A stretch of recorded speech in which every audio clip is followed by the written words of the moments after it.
The UK government is reportedly considering plans to temporarily prevent British-born ISIL militants from returning to the country.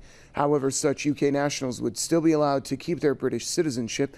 Prime Minister David Cameron is expected to lay out his plans to counter the rising threat of the Takfiri terrorists wreaking havoc in Syria and Iraq. The measures would also make it easier for law enforcement officials to seize the passports of would-be militants traveling abroad.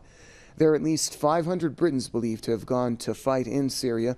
Meanwhile, a U.S. lawmaker reveals that several hundred Americans are known to have links with ISIL militants. Mike Rogers says that these U.S. citizens have at least once traveled, participated, and trained with the terrorists. For more on that story, we're joined by political commentator Mr. Mark Glenn, who's with us from Idaho. Mr. Glenn, welcome to the program. Talking about the UK and the United States policies regarding the ISIL, it seems rather inconsistent. Could you give us your thoughts and weigh in on the situation for us? Well, of course, it's not just inconsistent, but rather hypocritical that all of a sudden now they're not going to allow into their own countries the very same wild animals that they trained and set loose upon the innocent people of Syria. Quite frankly, the way that I read this latest development is that the UK and the US governments really don't know what to do, because the whole world knows that they, working in collusion with other Western powers and of course Israel, are singularly responsible for bringing about this disaster that has killed upwards of 200,000 innocent people. And so they don't know how to handle this. Diplomatically, it's an absolute disaster. Politically, it's an absolute disaster. They stand charged and naked and guilty before the entire world. And at this point, the best that they can muster in order to appear presidential and political is to say that they're considering not allowing these wild animals to enter back into the countries from which they were sent by the various governments.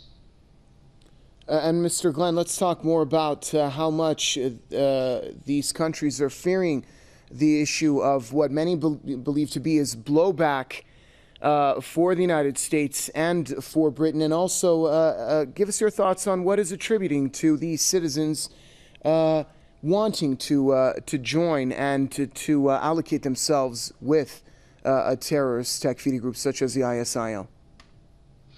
Well, you know, the human mind, unfortunately, is capable of doing great things, but the human mind oftentimes can also be nothing but a lump of soft clay that is easily molded.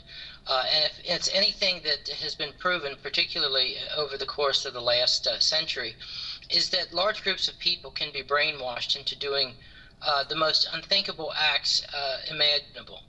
So to get, especially in this day and age when Islam is being attacked all around the world, when you see these terrible crimes being perpetrated against Muslims, whether it's in Afghanistan, whether it's in Gaza, it's not difficult to find angry young men and to fill them with a very backwards and perverse interpretation of the teachings of Islam, and then to set them loose upon these places such as Iraq and Syria.